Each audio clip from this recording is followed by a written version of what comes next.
Hi everyone, it's Lisa Mears. Thank you for joining me. In my video today, I'm going to be making 2 cards using the Spellbinders August 2022 Small Die of the Month as well as the Clear Stamp of the Month.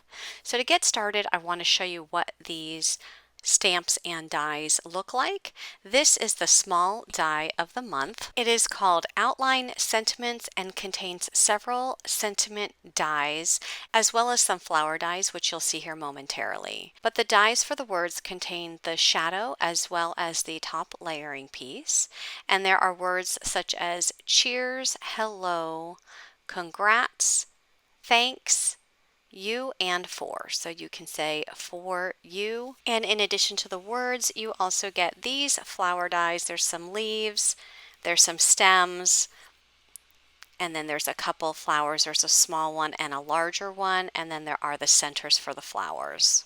That was the small die of the month, and this is the clear stamp of the month. This one is called Perfect Floral Bloom. You get a clear stamp as well as the coordinating dies if you belong to the clear stamp and die of the month. Otherwise, if you just belong to the clear stamp of the month, you only get this stamp set. But there's lots of different floral stamps that you can build these miniature floral blooms.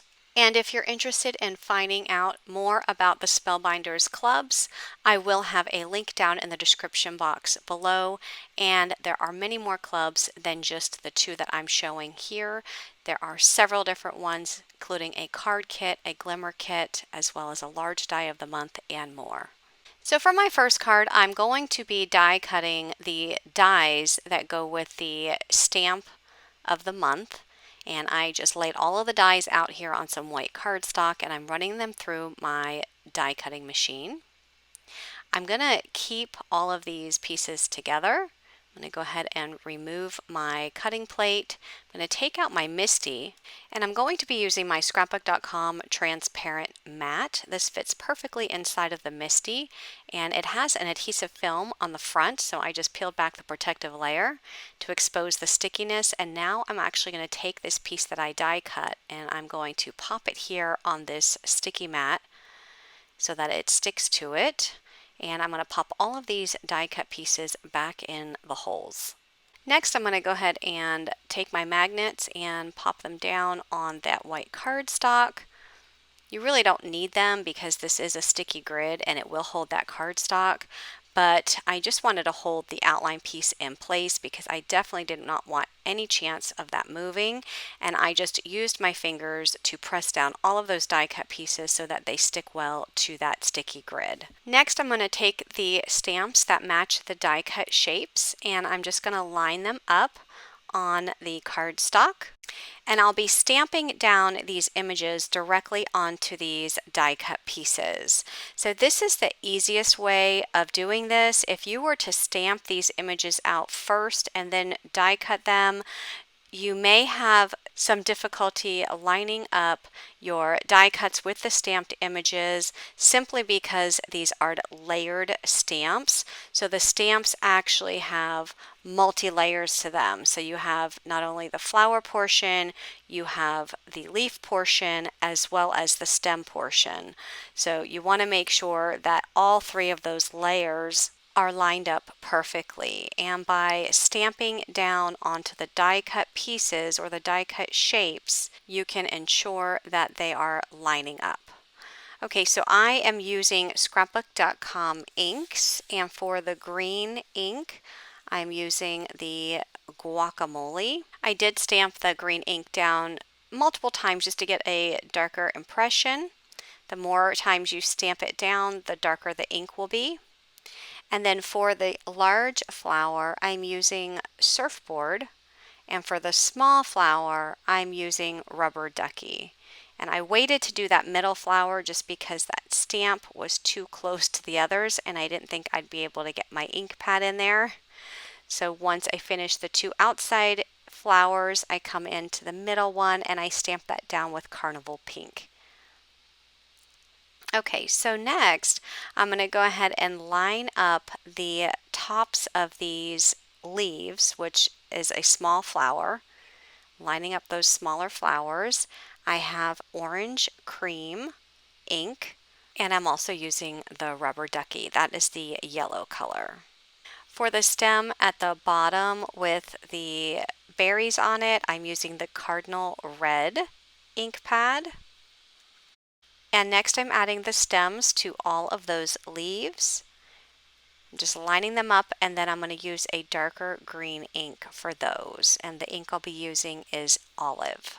So I'll go ahead and ink those stems up and press that down, and that different color or that darker green, it actually just adds for some distinction between those two green colors. Now I'm going to add the center part of all of those flowers. So for the blue one, I used a darker blue, which is the Midnight Blue.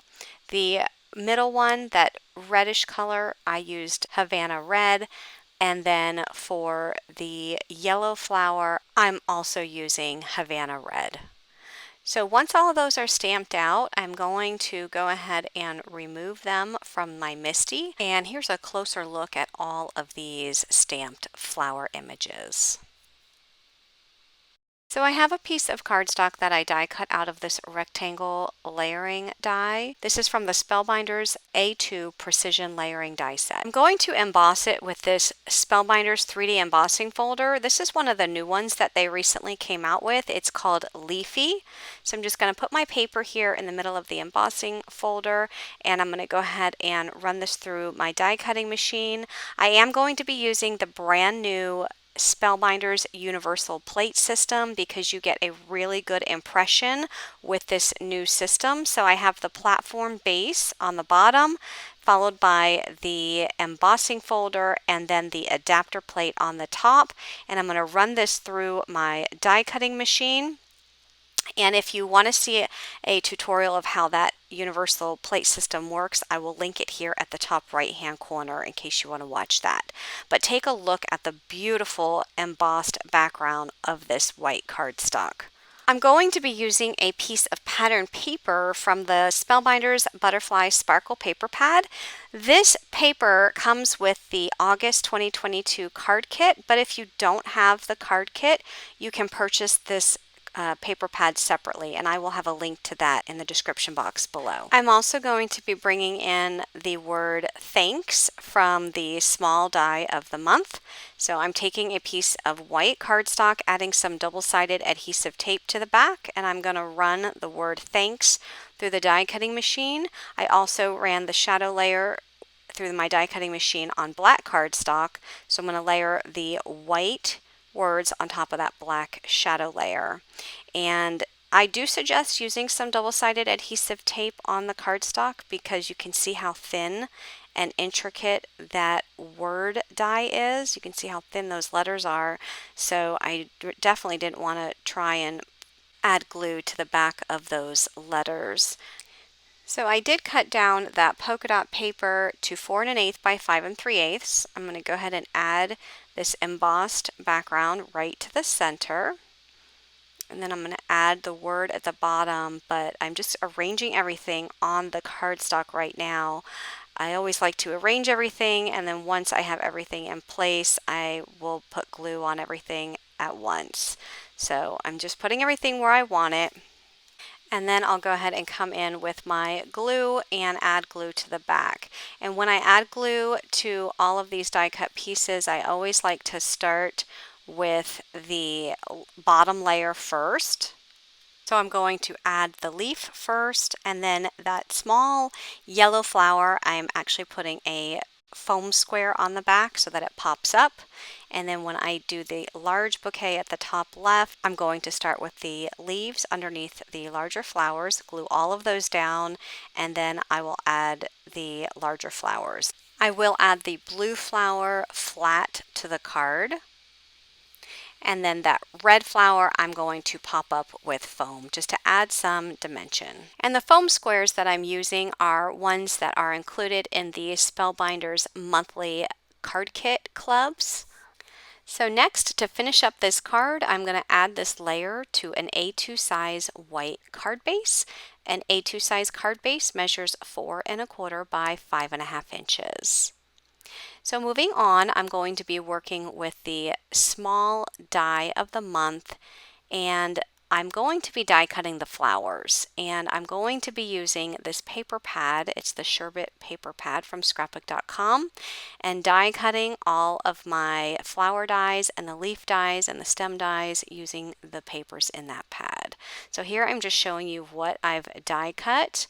So I used the hot pink, the teal, the orange, and the green cardstock, and here I'm just putting some of these pieces together. So I have the center of the pink flower that I die cut out of the teal, and then I'm going to add a small center which is out of the orange. So that's how you put the flower together. And I'll go ahead and do the other two off camera so you can see the 3 flowers that I put together. And those are the larger flowers in the die set, but there are also some smaller flowers in the die set, which I die cut out of the teal, the orange, as well as the pink cardstock. And I'm just adding a small center to the inside of each one of those flowers. So this die here will die cut a stem, and I die cut that out of the green cardstock. And then this die has not only that smaller flower, but also 2 other flowers on there that I can add to this stem. So I'm going to go ahead and put a drop of glue on the edge of the stem and then add the flowers. And then I'll add some glue to the top of the stem there on the right hand side and add a leaf right on top. And I'll do the same thing with the stem on the left hand side, add some glue to the top, and then add a smaller leaf. And I have 2 more flowers just like this, one with pink flowers and one with teal flowers, and I'll go ahead and do the same thing, but I'll do this off camera. After I put all my flowers together, I'm going to use the Hello die, and I'm going to go ahead and die cut the shadow out of the black cardstock and the words out of white cardstock. I did put double-sided adhesive tape on the back of the white cardstock before running that through my die cut machine, and now all of those letters are a sticker, and I'll be able to stick them right to that shadow layer with no problem. I also used the Leafy embossing folder like I did in the previous card, and I embossed a piece of white cardstock. My white cardstock measures 4 inches by 5 1/4 inches. So I'm just arranging clusters of these flowers on my card front. I'm adding 3 clusters of flowers, one in the top right, one on the left hand side in the center, and one on the bottom right. So I'm including a larger flower as well as a smaller flower in each one of those clusters. And once I have everything arranged, I'll go ahead and glue them to my card front. I'm going to start by adding the word hello first because everything is centered around that word, and then I'll go ahead and glue down all of the flowers and the leaves. And for the larger flower in each one of those clusters, I do add 3 of the foam squares on the back, so those larger flowers are popped up on the card for some added dimension. Once I finish adding all of those flowers to that background, I'm going to add this to an A2 size white card base. And finally, I will add some of the Spellbinders Opal Color Essential Gems to the front of this card. And that will complete this card. So I hope you liked my 2 cards today. If you did like this video, please click that thumbs up button. And remember, if you're interested in finding out more information about Spellbinders Clubs, check out the link in the description box. Thanks for watching and have a great day. Bye-bye.